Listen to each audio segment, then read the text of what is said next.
मनोहर हिंदी कहानियां पर आप सभी का हार्दिक स्वागत है। आज की कहानी 40 वर्ष में ही राजी के बाल काफी सफेद हो गए थे। वो पार्लर जाती, बाल डाई करवा कर आ जाती। पार्लर वाली के लिए वो एक मोटी आसामी थी। राजी हर समय सुंदर दिखना चाहती थी। वो क्या, उसका पति अनिरुद्ध और दोनों बेटियां भी तो यही चाहती थीं। कॉर्पोरेट वर्ल्ड की जानी पहचानी हस्ती अनिरुद्ध कपूर का जब राजी से विवाह हुआ तब राजी रज्जो हुआ करती थी।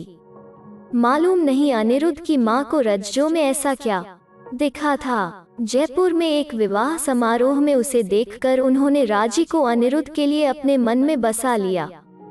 रज्जो विवाह कराने वाले पंडित शिवप्रसाद की बेटी थी। 12वीं पास रज्जो यूं तो बहुत सलीके वाली थी, परंतु एमबीए अनिरुद्ध के लिए कहीं से भी फिट नहीं थी।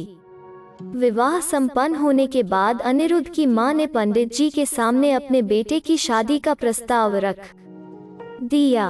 पंडित जी के लिए यह प्रस्ताव उनके भोजन के थाल में परोसा हुआ ऐसा लड्डू था जो न निगलते बन रहा था न ही उगलते। वे असमंजस में थे, कहाँ वे ब्राह्मण और कहाँ लड़का पंजाबी, कहाँ लड़के का इतना बड़ा धनाढ्य और आधुनिक परिवार, कहाँ वे इतने गरीब। दोनों परिवारों में कोई मेल नहीं, जमीन आसमान का अंतर। वे समझ नहीं पा रहे थे कि इस रिश्ते को स्वीकारें या नकारें। पंडित शिवप्रसाद ने दबी जबान में पूछा, बहन जी, लड़का। पंडित जी अभी अपनी बात पूरी नहीं कर पाए थे कि श्रीमती कपूर ने उन्हें बताया कि लड़का किसी सेमिनार में विदेश गया हुआ है। श्रीमती कपूर के साथ उनके पति श्रीदेश कपूर और अनिरुद्ध के दोनों छोटे भाई भी इस विवाह समारोह में जयपुर आए थे। पंडित जी असमंजस में थे। मैं समझ सकती हूँ पंडित जी कि आप हमारे पंजाबी परिवार में अपनी बेटी को भेजने में झिझक रहे हैं, पर अब इन सब बातों में कुछ नहीं रखा है। मुझे ही देख लीजिए, मैं कायस्थ परिवार से हूँ और कपूर साहब पंजाबी। तो क्या आपकी बेटी हमारे पंजाबी परिवार की बहू नहीं बन सकती? पंडित जी मध्यम वर्गीय अवश्य थे, परंतु खुले विचारों के थे। उन्होंने श्रीमती कपूर से कहा, बहन जी, मुझे 1-2 दिन का समय दे दें, मैं घर में सलाह कर लूं। ठीक है पंडित जी, हम आपका जवाब सुनकर ही दिल्ली वापस जाएंगे, श्रीमती कपूर ने कहा। अगले ही दिन सुषमा जी को उस शादी वाले घर के यजमान के साथ अपने घर आया देख पंडित जी पसोपेश में पड़ गए। पंडित जी, आप सोच लीजिए, इतना अच्छा घरवर जरा मुश्किल ही है मिलना। जी, मुझे कुछ समझ में नहीं आ रहा है। फिर कुछ झिझक कर बोले, वर को भी हमने नहीं देखा है। इधर हमारी पुत्री भी अभी पढ़ाई करना चाहती है। पंडित जी असमंजस में घिरे रहे। जहाँ तक पढ़ाई का सवाल है, हमारा लड़का तो खुद ही एमबीए है, चाहेगी तो जरूर आगे पढ़ लेगी। जहाँ तक लड़के को देखने का सवाल है तो वो 15 दिन में आ जाएगा, देख लीजिएगा। हमें आपकी बेटी की खूबसूरती और सादगी भा गई है पंडित जी। हमें और किसी चीज की इच्छा नहीं है सिवा सुंदर लड़की के। सुषमा जी ने अपनी अमीरी का एहसास करवाया। बात इस पर आकर ठहर गई कि अनिरुद्ध के विदेश से लौटकर आते ही वे उसे लेकर जयपुर आ जाएंगी। कपूर परिवार दिल्ली लौट गया तो शास्त्री जी ने चैन की सांस ली और फिर अपनी दिनचर्या में व्यस्त हो गए। रज्जो को इस वर्ष बीए में प्रवेश भी दिलवाना था, उसे अच्छे कपड़ों की जरूरत होगी। पत्नी से वे इन्हीं बातों पर चर्चा करते रहते। किसी न किसी प्रकार पंडित शिवप्रसाद ने इस मध्यम वर्गीय लोगों के महल्ले में घर तो बना लिया था, परंतु वे इसे थोड़ा सजाना संवारना चाहते थे। बेटी के ब्याह के लिए अच्छे रिश्ते की चाहत हर माता पिता को होती ही है। वे भी अपना स्टेटस बनाना चाहते थे। सुषमा कपूर को जयपुर से दिल्ली गए हुए अब लगभग 1 महीना हो गया था। पंडित जी के लिए भी वे एक सपना सी हो गई थी, पर अचानक एक दिन वो सपना हकीकत में बदल गया जब एक बड़ी सी सफेद गाड़ी से लकदक करती सुषमा जी उतरी। उनके साथ एक सुदर्शन युवक भी था। बेचारे पंडित जी का मुंह खुला का खुला रह गया। दोनों हाथ जोड़कर नमस्कार करते हुए उन्होंने सुषमा जी और उस युवक को बैठक में बैठाया। और पंडित जी कैसे हैं? ये है हमारे बड़े बेटे अनिरुद्ध। अनिरुद्ध ने बड़ी शालीनता से हाथ जोड़कर उन्हें नमस्ते किया। पंडित जी अनिरुद्ध की शालीनता से गदगद हो गए। सुषमा जी ने पर्स से निकालकर अनिरुद्ध की जन्मपत्री पंडित जी को पकड़ाई।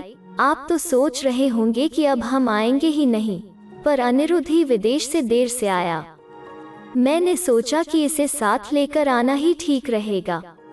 पंडित जी के मस्तिष्क पर फिर से दबाव सा पड़ने लगा।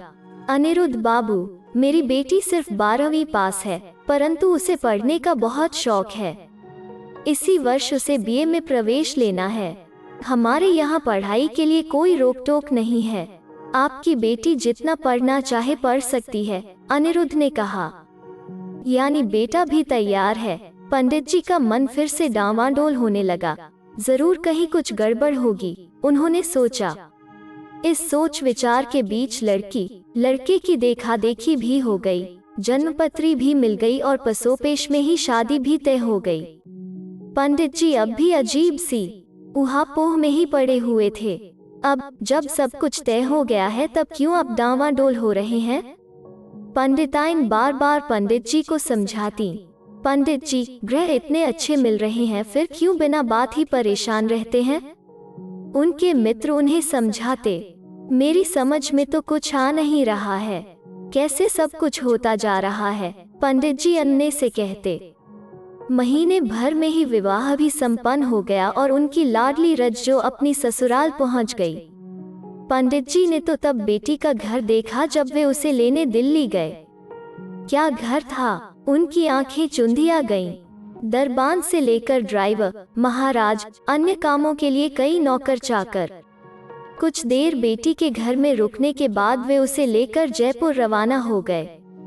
लेकिन उनकी चिंता का अभी अंत नहीं हुआ था। रास्ते भर वे सोचते रहे, नहीं कुछ तो कमी होगी, वरना ड्राइवर के सामने कुछ पूछ नहीं सकते थे। अतः बेटी से रास्ते भर इधर उधर की बातें ही करते रहे। घर पहुंचते ही रज्जो की माँ उसे घेर कर बैठ गईं। तू खुश तो है ना? माँ ने उसे सीने से लगा लिया। हाँ माँ, मैं बहुत खुश हूँ। सभी लोग बहुत अच्छे हैं।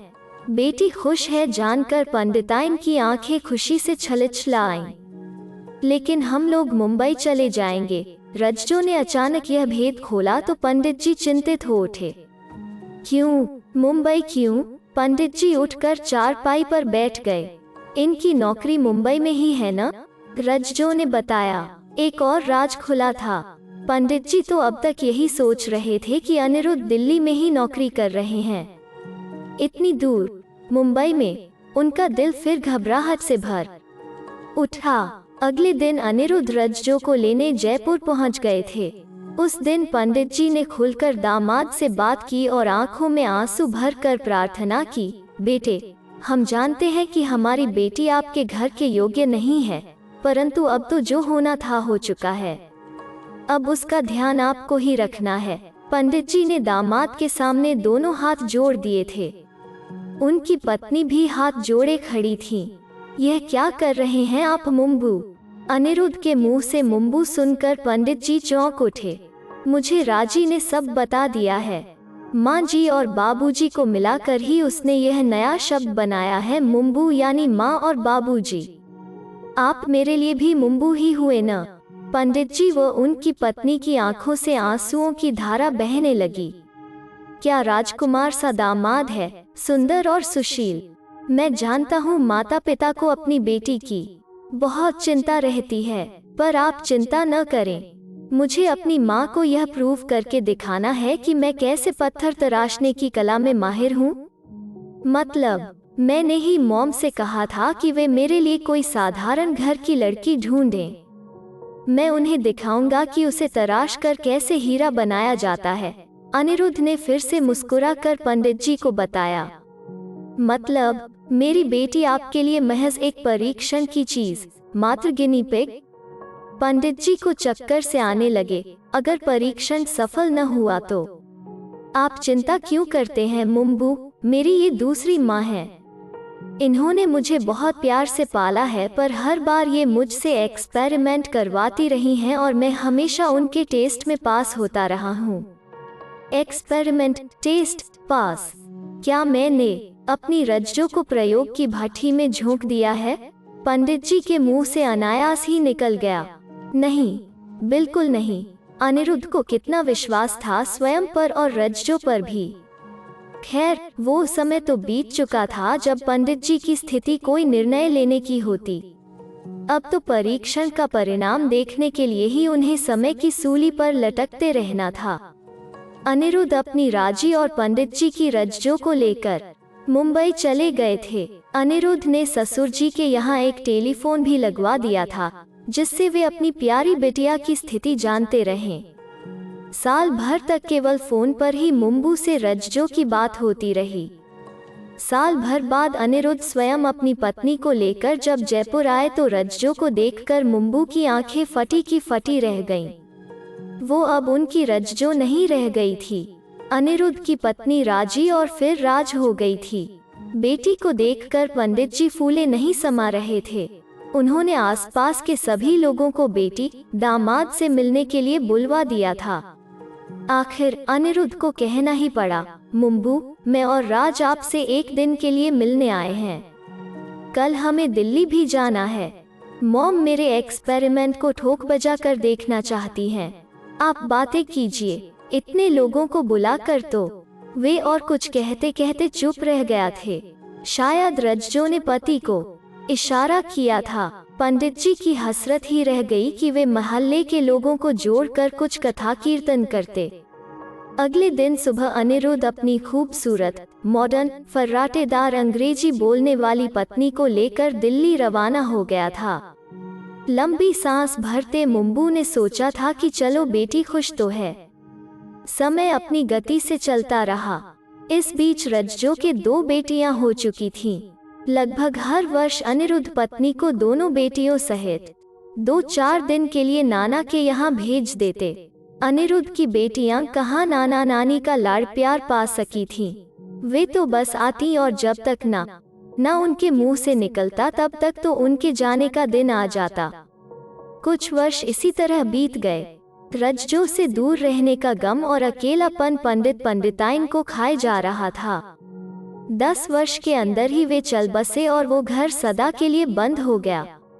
रज्जो ने उस पर अपने हाथों से ही मोटा ताला लटकाया था। उस दिन वो कितना फूट फूट कर रोई थी। धीरे धीरे रज्जो की बेटियां भी बड़ी हो चली थीं। फिर उनकी शादियां भी हो गईं। एक बेटी सिंगापुर और दूसरी दुबई में सेटल हो गई थी। एक MBA और दूसरी मेडिकल ऑफिसर। दामाद भी इतने भले कि सास ससुर का ध्यान अपने माता पिता से भी अधिक रखते। 20 वर्ष मुंबई में रहकर अनिरुद्ध और रज्जो भी सिंगापुर चले गए थे। दिल्ली में अब माता पिता भी नहीं रहे थे। भाई अपनी अपनी गृहस्थी में व्यस्त थे। सब कुछ बहुत अच्छा मिला रज्जो को, लेकिन न जाने क्यों वो उम्र के इस पड़ाव पर आकर कुछ बेचैन सी रहने लगी थी। कभी महसूस करती कि उसका पूरा जीवन ऐसे ही तो बीता है जैसा अनिरुद्ध ने चाहा था या एक्सपेरिमेंट किया था। उसने अपने हिसाब से, अपनी सोच से कुछ किया क्या? अनिरुद्ध के हिसाब से हाथों में हाथ डालकर पार्टियां, डांस, पिकनिक और न जाने क्या क्या, सिर्फ शो बिजनेस। उसका अपना क्या रहा? कहाँ रही वो सीधी सादी साधारण से मोहल्ले की रज्जो? सिंगापुर में वो अनमनी सी रहने लगी थी। दिन भर मुंह सी कर बैठी रहती, आकाश को निहारा करती। कारण समझ में नहीं आ रहा था। बेटियों से सलाह करके अनिरुद्ध भारत वापस आ गए। मुंबई में एक फ्लैट पहले से ही खरीद रखा था। यहाँ भी वे अपनी जॉब में व्यस्त रहते थे अनिरुद्ध, परंतु रज्जो अपनी यादों की पुरानी गलियों में भटकती रहती, एकदम तन्हा, नितांत अकेली। हर 15 दिन में ब्यूटी पार्लर जाकर खुद को सजाने संवारने वाली रज्जो एक बार कई दिनों के लिए बीमार पड़ गई। शायद वो अकेलापन महसूस कर रही थी। इससे भी अधिक उसके मस्तिष्क में मुंबू की असमय मृत्यु मंडराती रहती। उसके पास इतना कुछ है तब भी वो इतनी उदास रहती। उसे मुंबू और उनका घर याद आता रहता। एक दिन नौकरानी ने ब्यूटिशियन को घर पर ही रज्जो का फेशियल करने के लिए बुला लिया, शायद साहब के आदेश पर, परंतु रज्जो ने उसे वापस भेज दिया। कई दिनों से उसकी मनोदशा अजीब सी थी। अनिरुद्ध ने छोटी बेटी रोज को सिंगापुर से रज्जो की देखभाल के लिए बुला लिया था। उसके 2 छोटे बच्चे थे जिन्हें उसके पति आया की मदद से संभाल लेते थे, अतः वो माता पिता के पास बीच बीच में आ जाती थी। रज्जो सोचती कि वो बेटी को अपनी सेवा के लिए बुला लेती है, पर वो स्वयं किस दिन अपने माता पिता की जरूरत में काम आ सकी थी। अंदर ही अंदर रज्जो को घुन लगने लगा था। शीशे के सामने खड़ी होकर अपने सफेद बालों को देखकर अचानक ही वो सोचने लगी कि किसी राजा ने केवल एक बाल सफेद देखकर राजपाट त्यागने का फैसला ले लिया था। उसका तो न जाने कब से सारा सिर ही सफेद है। हर बार डाई करवाकर स्वयं को जवान सिद्ध करने की होड़ में ही लगी रही है। बाकी कभी कुछ नहीं किया, बस केवल एक्सपेरिमेंट यानी गिनी पिग भर बनी रही ताउम्र। अक्सर आंसू ढुलक कर उसके गालों पर बहने लगते। छोटी बेटी रोज इस बार माँ को देखकर सहम गई थी। जब रोते हुए देखा तो बोली, क्या हुआ mom, are you all right? प्रश्नवाचक चिन्ह। सुबकियों के बीच रज्जो ने सिर हिलाया कि वो ठीक है। फिर आप रो क्यों रही हैं? रात में भी माँ को करवटें बदलते देखकर रोज कुछ परेशान सी हो उठी थी। अचानक वो उठ बैठी और माँ को बाहों में भर लिया। I want to visit my home town, I want to meet people who were around me. सुबकते हुए रज्जो ने अपनी खूबसूरत बेटी रोज के कंधे पर अपना सिर रख दिया और जोर से बिलख उठी। तुम जानती हो राज, कितने साल हो गए हैं तुम्हें वहां गए? तुमसे किसी का कांटेक्ट भी नहीं है शायद। फिर अनिरुद्ध उसकी बात सुनकर बौखला उठे थे। मैं मुंबू का घर खोलकर देखना चाहता हूँ। करोगी क्या वहां जाकर? कौन पहचानेगा तुम्हें? अनी प्लीज, मैं मुंबू का घर खोलना चाहती हूँ। सहन में बनी हुई तुलसी की क्यारी को छूना चाहती हूँ। मुझे पता है कृष्णा बहन जी, इंदु मौसी, सरोज मौसी मुझे देखकर खुश होंगी।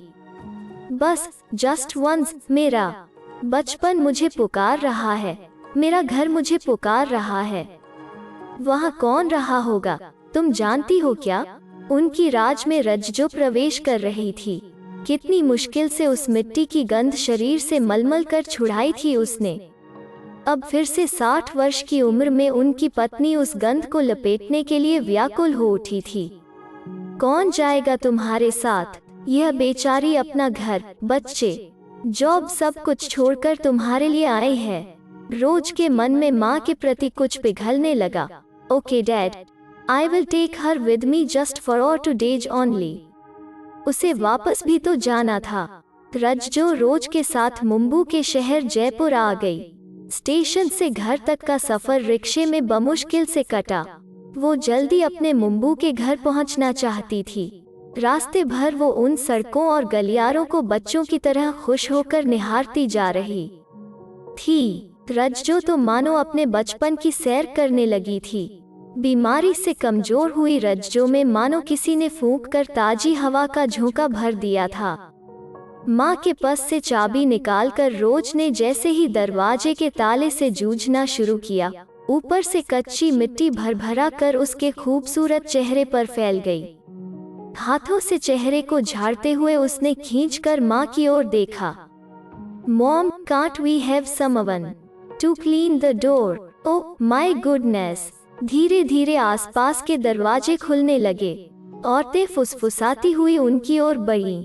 रोज ने पैंट में से रुमाल निकालकर मुंह पर फैली मिट्टी को साफ करने की बेकार सी कोशिश की। कौन हो? लाठी पकड़े एक बुजुर्ग महिला चश्मे में से झांकने का प्रयास कर रही थी। रज्जो की आंखों में चमक भर आई। लाठी चाची, उसने आंसुओं से चेहरा तर कर लिया और झुकी कमर वाली महिला के गले लगकर सुबकने लगी। रज्जो हूँ चाची, आपकी रज्जो, पहचाना नहीं? अंदर से चाची की किसी बहू ने एक खाट लाकर सड़क के किनारे डाल दी थी। घूंघट के भीतर से बहुएं पैंट पहनी हुई सुंदरी को निहार रही थीं। जरूर कोई मेम है, एक ने फुसफुस करके दूसरी के कान में कहा। रोज उनके पास चली आए। नमस्ते, मैं इनकी बेटी, कोई सर्वेंट मिल जाएगा यहाँ?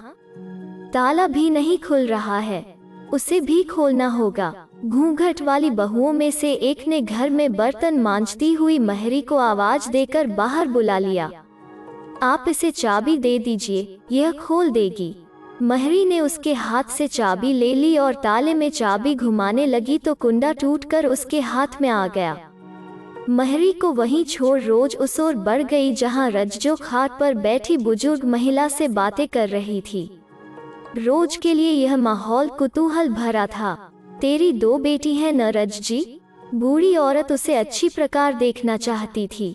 वो अपने चेहरे को ऊपर नीचे करने लगी थी। बहुत कम दिखाई देता है बेटी। देखो, अब तो हमारी उम्र का कोई एक आध ही बचा होगा। सभी साथ छोड़ गए। अच्छा किया तू आ गई, तेरे से मिलना हो गया। रोज के सामने चाय का प्याला आ गया था और दोनों बहुएं उसकी कुर्सी के इर्द गिर्द खड़ी हो गई थीं। ले बेटी, समोसा फोड़ ले। रोज को हंसी आने को हुई पर उसने कंट्रोल कर लिया। समोसा कुतरते हुए उसने मुंबू के मकान के बाहरी हिस्से में उगे पीपल के छोटे छोटे पौधों पर नजर गड़ा दी।